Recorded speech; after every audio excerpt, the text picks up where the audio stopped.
Hi, so today I am going to be making biscuits.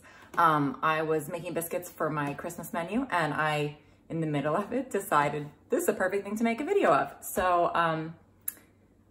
here I am. I cleaned everything up, I'm starting over, but now you can see how I make the biscuits that you all are enjoying so much. It's a really fun technique, and I thought there's a million ways to make biscuits and lots of people want to make them. Maybe you'll see how messy it is and you will be happy I'm making them for you, but I am gonna get started and show you. These are really, I think, pretty simple. There's just a few techniques to get the layer that you want.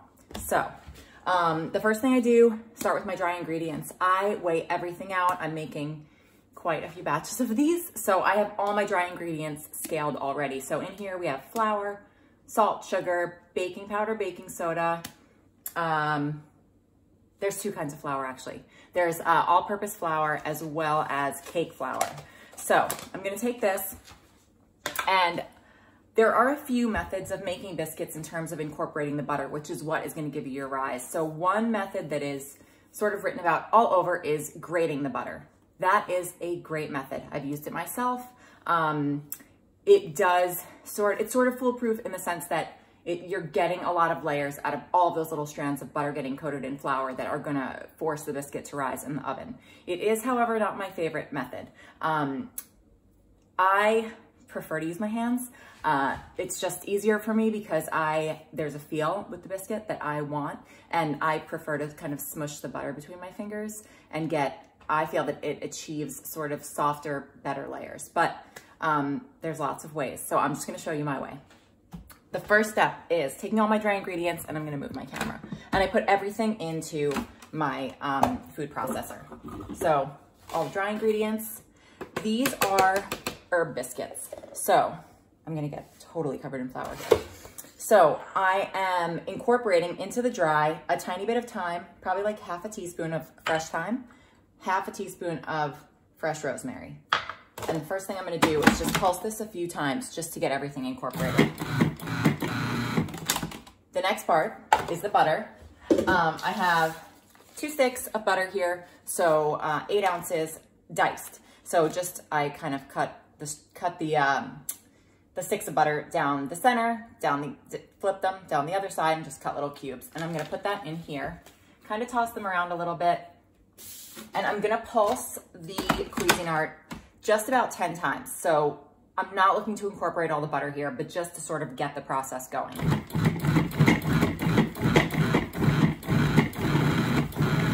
Perfect. Now we're gonna stop with that. I'm gonna figure out how to get my face in what I'm doing someday. So then I'm gonna take a bowl. I do have a really big bowl. I like to work in big bowls, but if you have a smaller bowl, that's fine too. Take all of your dry ingredients, your butter, you're gonna dump it into your bowl. Smaller bowl for this size batch is fine. I am still working out of my home, so when I make things for everyone, I am making individual batches over and over and over again. So now if you can, I think you can see this pretty well. Let's see if I can get it a little bit closer. Sorry for my technical difficulties. Okay, so you're gonna see the flour is incorporated, but there are still kind of big chunks. So I'm gonna go in and flatten those with my hands. And that's what I was talking about with the different methods. I just have a preference for this.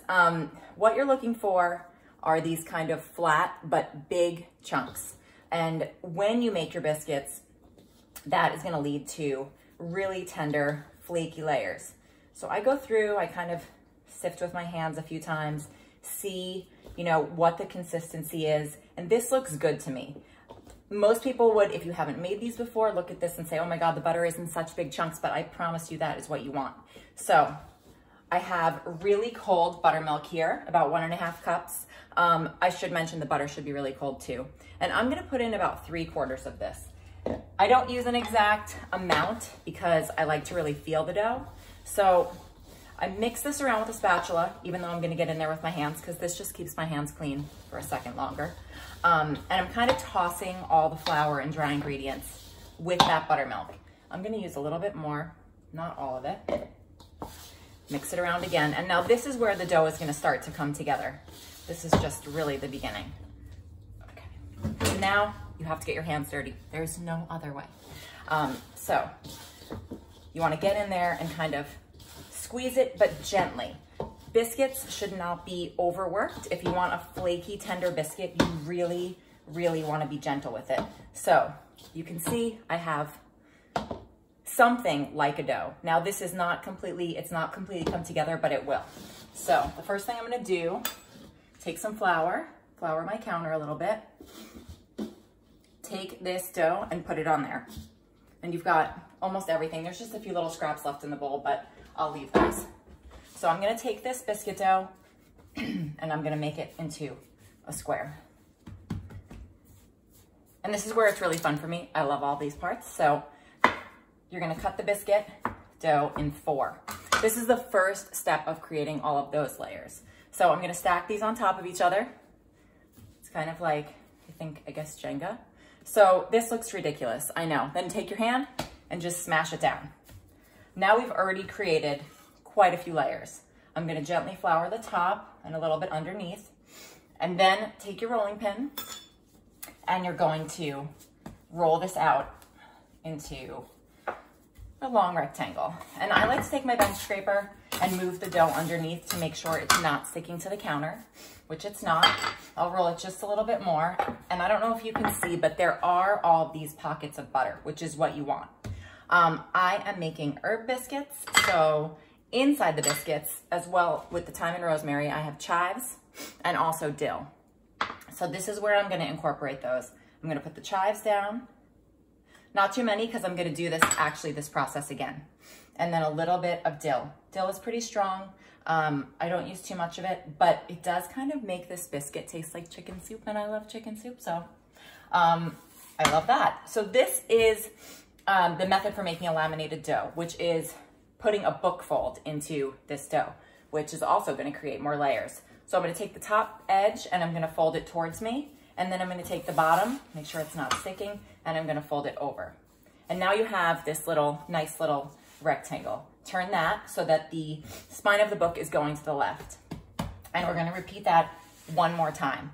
And it does, I think to some people it would seem as if I'm working this biscuit dough a lot, but these biscuits are so tender and you're really not working it very much. I'm rolling it very gently. Okay, so now one more time, more chives. The thing I love about this biscuit is that I can put anything I want in these layers. A lot of you have had a lot of the different biscuits I make. Cheddar and green onion is the most popular. But, you know, I can even do a sweet version of this. I did strawberries in the summer. So one more book fold. Fold it towards you and then away from you.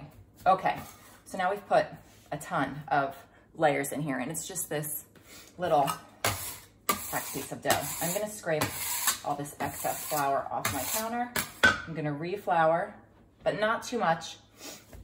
And then now I'm gonna get ready to cut the biscuits. So I'm gonna roll this into a rectangle that's about 10 by 7.5, because that's the thickness that I'm looking for. So this, you know, this dough does not need to be rolled in a very like heavy manner, because it's, you don't want to compress all of those layers you've just created. So you want to be kind of light.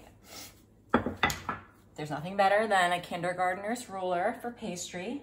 So I'm not quite there, but in terms of the length. So I'm going to roll it out a little bit more. And now here's one really, really, really important step for biscuit cutting.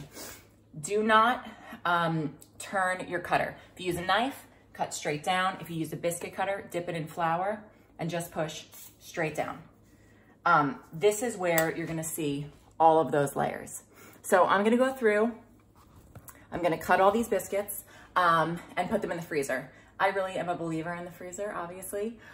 So we are gonna freeze these probably for about an hour or 2. They can stay in your freezer for as long as probably 3 months, but they've never made it that long at my house. So I'm gonna freeze these and then I'll come back and bake them and show you how to do that. Okay, so the biscuits have frozen and we are gonna get ready to bake them. So when you get your biscuits, keep them in the freezer. Preheat your oven to 425 and then put them on a parchment lined sheet tray or just directly on the sheet tray. I never recommend baking on silpats. Cookies biscuits, anything. I just don't like the crust it gives on the bottom. And for me, one of the best parts of the biscuit is that the bottom crust gets really buttery and crispy, and it's just so good. There's so much caramelization and flavor in that. So to bake on a Silpat, it almost has a steaming effect, and it doesn't give you the crust that you want. Parchment is always best. So I just have a little egg wash here, which is nothing more than a beaten egg. And you can add some water, I always say that, but take your frozen biscuits, just brush the top. That's gonna make it really golden brown. You can also use melted butter if you wanna add butter. I prefer the egg. And I have a scrap here. Just so you all know, I always have a lot of biscuit scraps. I am thinking I may offer them right now because they're delicious. They're just not in a nice shape. So it's kind of like, you know, everyone only wants the perfect one, but the imperfects are so good. So I'll show you what it looks like when it comes out of the oven. I am gonna put these in the oven for 16 to 18 minutes. I'm gonna keep an eye. Some people like them more crispy and well done. Some people like them a little less. That's totally a personal preference, but 425, 16 to 18 minutes, and then we'll look at them when they're done. Okay, so the biscuits are done. They came out of the oven. 18 minutes, they're perfect. And that's at 425. So this is what they look like. Lots of flaky layers. They smell so good. They smell like chicken soup. It's buttery and herby and awesome to me. So you can take the biscuit and you can just rip them apart, and you see there's herbs between all the layers. And I could just honestly smell that all day. So I'll be delivering Wednesday. If you want to make the biscuits, they're not very complicated. I have to try it. But I'm more than happy to make them for you. If you like my video, like and subscribe. My kids keep saying to say that. I don't really know how YouTube works, obviously. And I will see you again soon. Bye.